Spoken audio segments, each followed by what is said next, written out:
عليكم، ازيكم يا اصحابي؟ يا رب تكونوا بالف خير. النهارده ان شاء الله هنعمل مع بعض شنطه ترندي جميله قوي. هنعملها ان شاء الله بطريقه سهله وبسيطه وبخطوات يعني سهله جدا ان شاء الله، بس عايزاكم تركزوا معايا لان كل يعني الشنطه دي بتبقى ليها عدد معين وتركيبه معينه. لازم نركز في الاعداد، نركز في ترتيب الخرز عشان الشنطه تطلع معانا مظبوطه بالشكل اللي احنا عايزينه.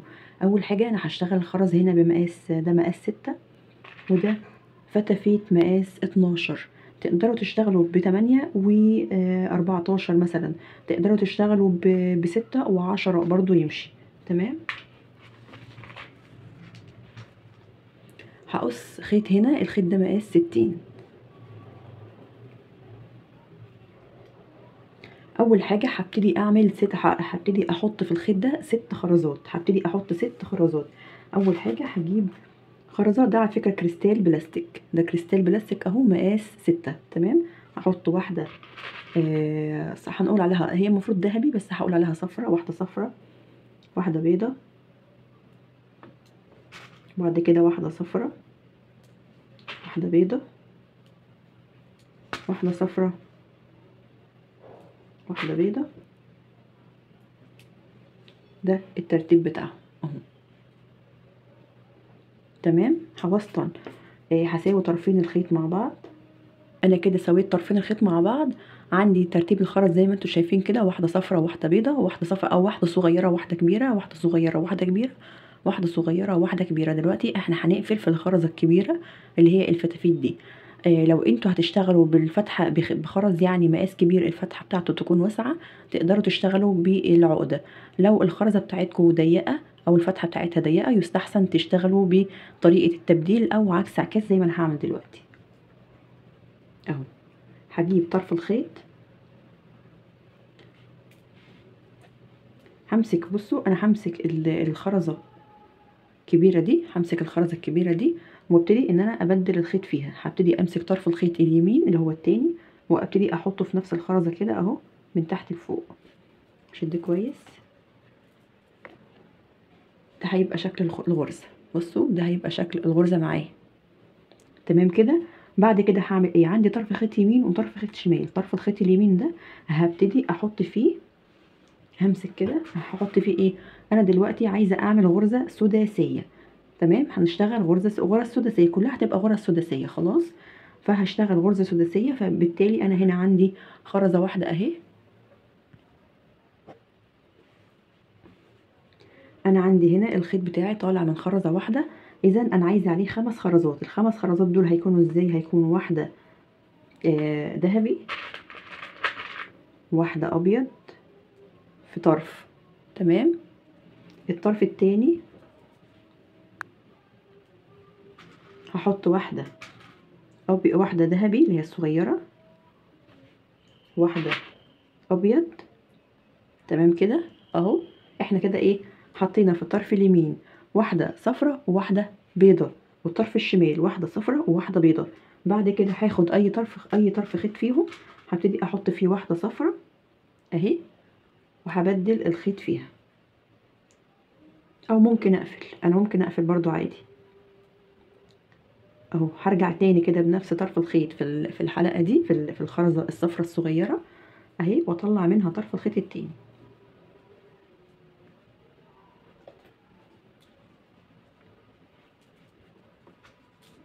ابتدي اشد كويس اهو. بصوا اشد كويس، وهدخل العقد جوه الخرزه الصفرة اللي هي الصغيره.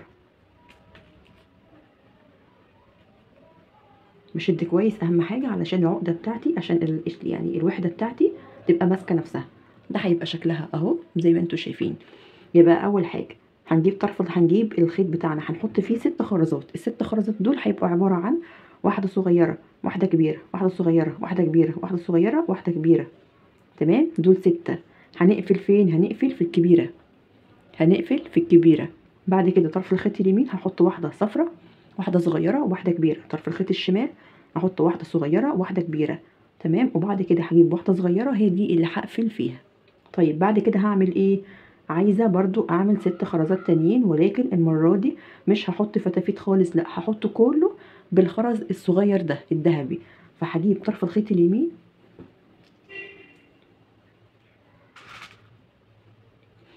هحط فيه خرزتين اصفر اهو، طرف الخيط الشمال برضو هحط خرزتين اصفر اهو. خلاص، بعد كده اي طرف خيط فيهم هقفل في الخرزه الصغيره اهي. تقدروا ترجعوا بالخرز تاني، تقدروا ان انتوا تبدلوا الخيط حسب ما انتوا عايزين. شدي كده كويس.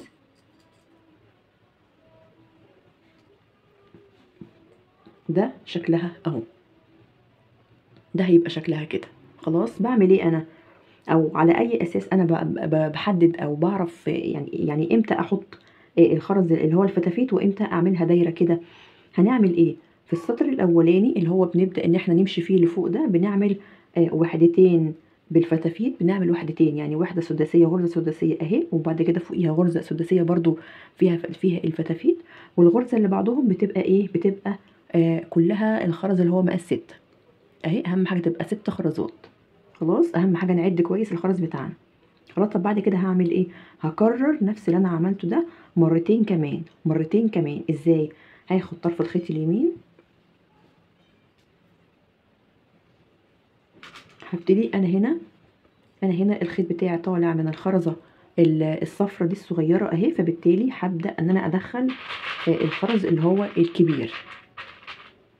طالما الخيط بتاعي طالع من الخرزه الصغيره هنا واقف عند الخرزه الصغيره، يبقى انا هبتدي بالخرز الكبير. طرف الخيط اليمين احط فيه واحده كبيره وواحده صغيره،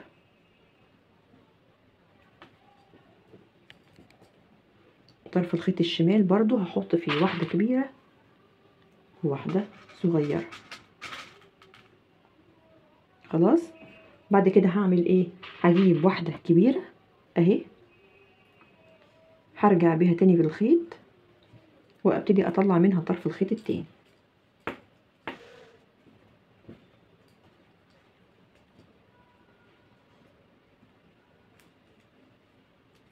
بشد كويس ادخل عقده جوه الخرزه اهي. بصوا يا جماعه شكلها. هكرر اللي انا عملته هنا مره كمان، فهجيب طرف الخيط اليمين احط واحده صغيره وواحده كبيره، وبرده طرف الخيط الشمال واحده صغيره واحده كبيره اهو. تمام، بعد كده هجيب واحده صغيره وهقفل فيها، واحده صغيره اهي هقفل فيها تاني.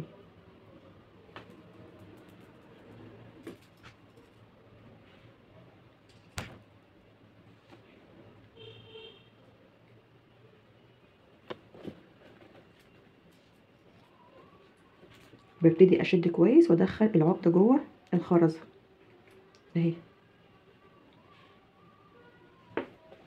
شايفين شكلها عامل ازاي لحد دلوقتي اهو؟ دلوقتي هعمل ايه؟ انا هنا عملت وحدتين اهم بالفتافيت، وبعد كده عملت غرزه سداسيه كلها بالخرز الصغير اللي هو الاصفر ده. بعد كده عملت وحدتين فتافيت، المره دي برضو هعمل واحده صغيره بالخرز الاصفر. فهجيب طرف الخيط، اي طرف خيط فيهم هحط فيه خرزتين بالاصفر اللي هو الصغير كده ذهبي، والخيط التاني برضو خرزتين ذهبي اهو.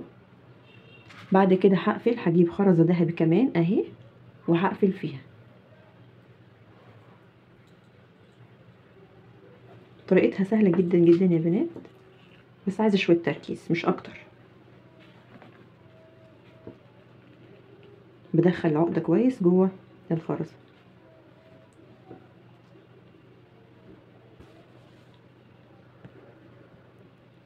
بصوا ده شكلها اهو. اللي مش فاهم حاجه يكتب لي ونشرحها تاني. هاخد طرف الخيط اليمين، انا هنا واقفه عند الخرزه الصغيره، الخرزه الصغيره، فهبتدي بالكبيره. فهاخد طرف الخيط اليمين هحط فيه واحده كبيره وواحده صغيره،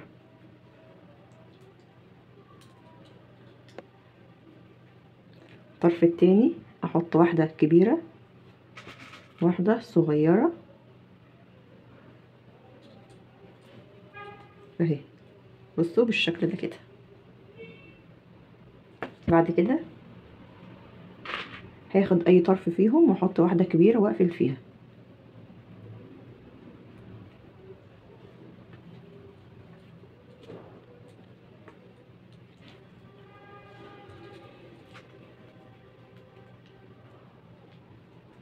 بالشكل ده كده. هكرر اللي انا عملته ده تاني. هبدأ طالما انا دلوقتي طالما الخرز بتاعي واقف عند الخرزة الكبيرة او طرفين الخيط طالعين من الخرزة الكبيرة، يبقى انا هبدأ بالصغيرة، بعكس على طول. هبتدي بواحدة صغيرة اهي، طرف الخيط اليمين احط واحدة صغيرة واحدة كبيرة،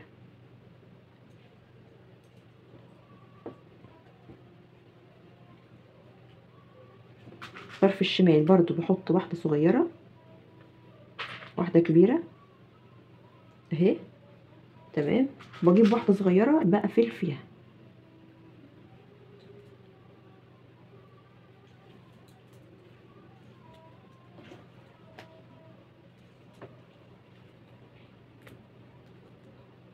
خرزة طلعت بندخلها تاني ونشد كده كويس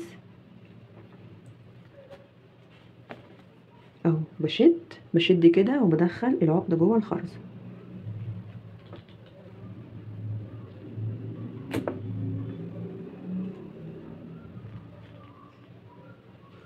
بالشكل ده كده. تمام، دلوقتي انا عملت ايه؟ عملت وحدتين اهم بالفتافيت، يبقى برضو الخرزة او الوحدة اللي بعد كده هتبقى سداسية بس كلها بالخرز الاصفر الصغير. فهبتدي احط، عايزة احط 5 خرزات، فانا هحط خرزتين في الطرف اليمين اهو، والطرف الشمال برضو هحط خرزتين، وهجيب الخرزة ال5 دي هقفل فيها.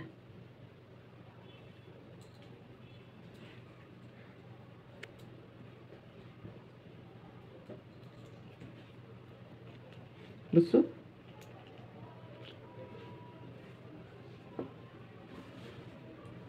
شايفين اهو الشكل كده معايا عامل ازاي لحد كده. الشرح تمام، الخطوات اول سطر بس بتبقى مختلفة شوية عن بقية السطور. فده كده لو انتوا مشيتوا معايا بالخطوات واحدة واحدة زي ما انا بقول لكم، ان شاء الله باذن الله الشنطة هتطلع معاكم مظبوطة وزي الفل. انتوا بس ركزوا في الاعداد وركزوا في عدد الخرز.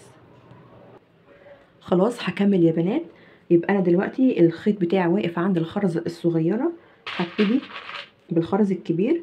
فهبتدي اعمل اول واحدة، هحط واحدة كبيرة واحدة فتافيت وواحدة صغيرة. تمام كده. طرف الشمال احط برضو واحدة كبيرة واحدة صغيرة، وبعد كده اقفل في الكبيرة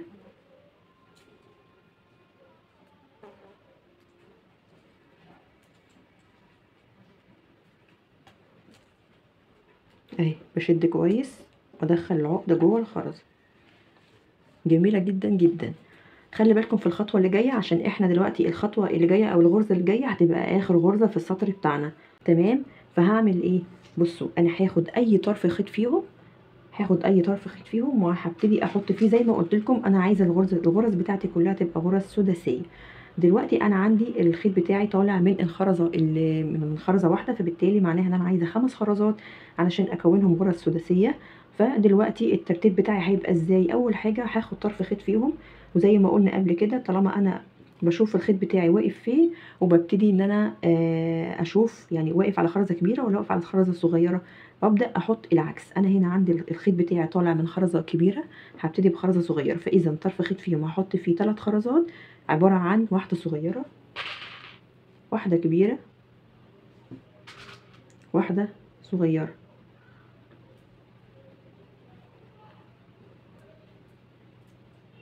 اهو. تمام، حطيت واحده صغيره واحده كبيره واحده صغيره، والطرف التاني هحط فيه خرزتين 2 بس عباره عن واحده صغيره واحده كبيره اهي. هقفل في الكبيره، انا هقفل في الكبيره دي.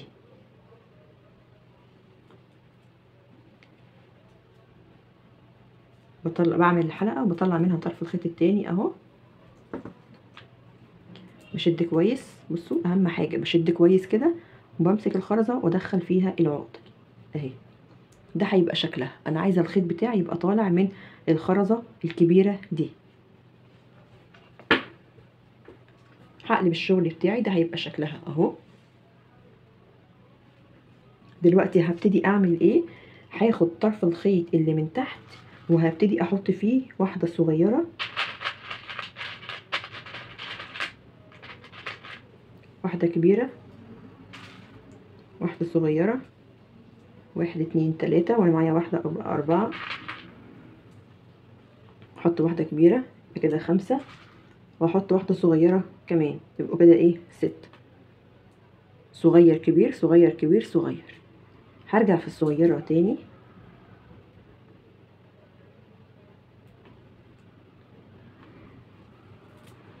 اهو، واطلع منها طرف الخيط التاني.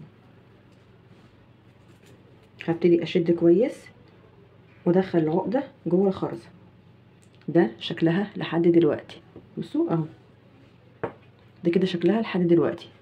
نركز هنا مايله شويه، ده طبيعي جدا. خلاص دلوقتي هعمل ايه بقى؟ نركز في الحته اللي جايه دي. السطر طالما بدأنا السطر التاني او يعني السطور اللي بعد كده هنمشي في خرزتين مش خرزه واحده. يعني احنا في الغرزه الرباعيه العاديه كنا بنمشي خرزه واحده تمام، لا دي المره دي بقى هنمشي في خرزتين مش خرزه واحده. فبالتالي هاخد طرف الخيط اللي من تحت ده همشيه في الخرزتين الذهبي اللي هم الصغيرين دول اهو.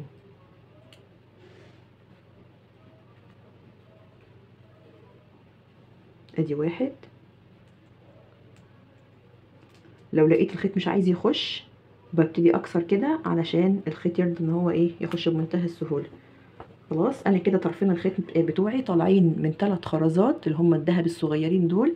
هبتدي اخد طرف الخيط اللي من فوق واحط عليهم 3 خرزات كمان صغيرين عشان اقفل الوحده بتاعتي او اقفل الدايره اهو. 3 خرزات صغيرين اهو تمام كده. هرجع كده في اخر خرزه واطلع طرف الخيط التاني، هشد كويس وادخل العقده جوه الخرزه اهي. بصوا شكلها جميل ازاي. بعد كده هعمل ايه؟ اتفقنا ان احنا طرف الخيط اللي من تحت بنمشيه في خرزتين مش خرزه واحده. فببتدي اكسر الخرز بتاعي كده عشان يعني الخيط يرضى ان هو يخش في الفتحه بسهوله اهو بالشكل ده كده. ادي خرزه، ادي التانية. اشد كويس بقى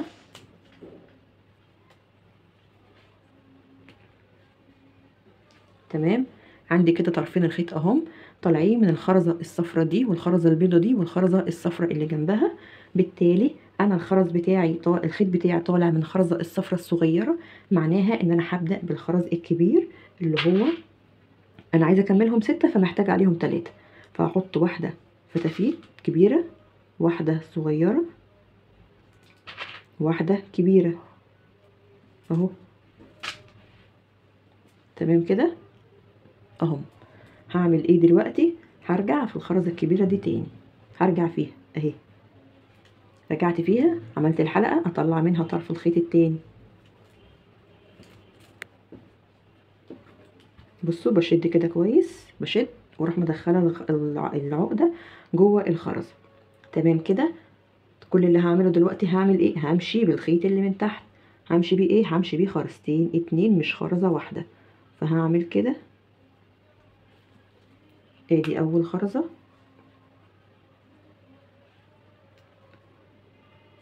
وادي تاني،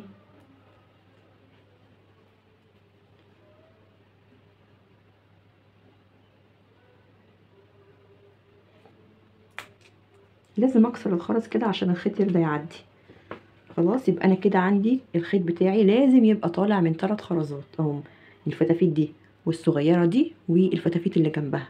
يبقى دلوقتي هعمل ايه؟ انا عندي طرف الخيط طالع من خرزه كبيره، يبقى هبتدي بالخرز الصغير. هحط 3 فهتبقى واحدة صغيرة، واحدة كبيرة، واحدة صغيرة اهو.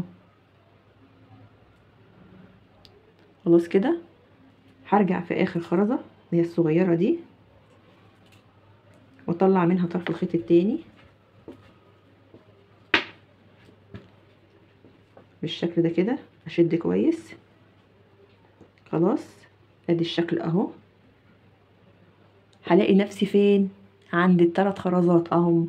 طرف الخيط اللي من تحت كالعادة بمشيه في خرزتين اتنين. انا عشان بشتغل بطريقة العقدة فالخرز ماسك بعضه قوي، يعني فاهمين ازاي؟ فعشان كده لازم اكسر الخرز عشان الخيط يرضى يعدي. عندي اهم طرفين الخيط طالعين من الثلاث خرزات اللي هما الذهبي الصغيرين. هبتدي اخد طرف الخيط اللي من فوق واحط عليهم 3 كمان، 1 2 3 اهم 3. خلاص هقفل كده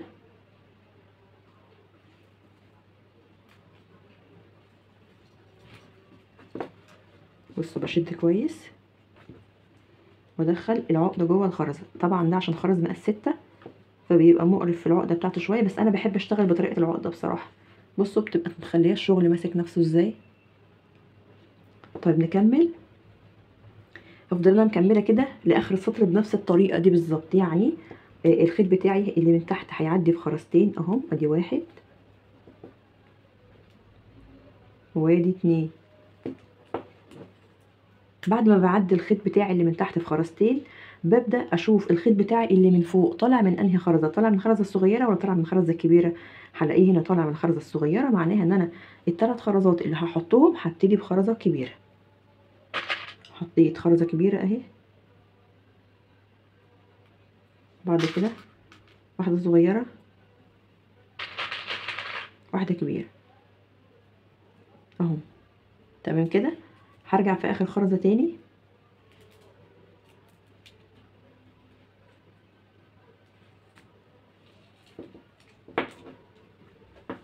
بعدي كده واشد وادخل عقده جوه الخرزه اهي. هعمل ايه تاني بعد كده؟ هجيب طرف الخيط اللي من تحت همشيه خرزتين 2، 1 2 واشد. الطريقه دي اسهل طريقه تقدروا تعملوا بيها الشنطه. تمام. زي ما قلنا انا عندي 3 خرزات، هحط عليهم 3 خرزات تاني عشان يبقوا 6. طيب انا الخيط بتاعي اللي من فوق طلع من انهي خرزه؟ طلع من الكبيره ولا طلع من الصغيره؟ لا انا طلع من الكبير، يبقى انا ابدا بالصغيره. يبقى انا هحط واحده صغيره اهي، بعدين واحده كبيره، بعدين واحده صغيره تاني اهو. 3 خرزات اهو. تمام. هرجع تاني في الصغيره بالشكل ده بطريقه العقده او طريقه التبديل او عكس العكاس زي ما تسموها. بشد كويس وادخل العقده جوه الخرزه. ده هيبقى شكلها اهي. هلاقي نفسي اوريدي انا عندي هنا 3 خرزات عشان انا الخيط بتاعي اللي من تحت بمشيه في خرزتين 2.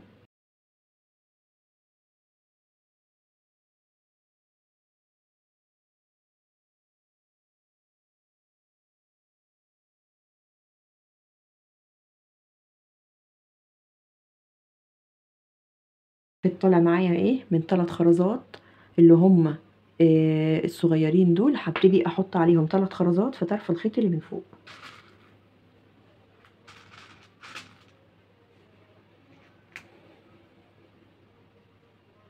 اهو. 1 2 3. هقفل في اخر خرزه.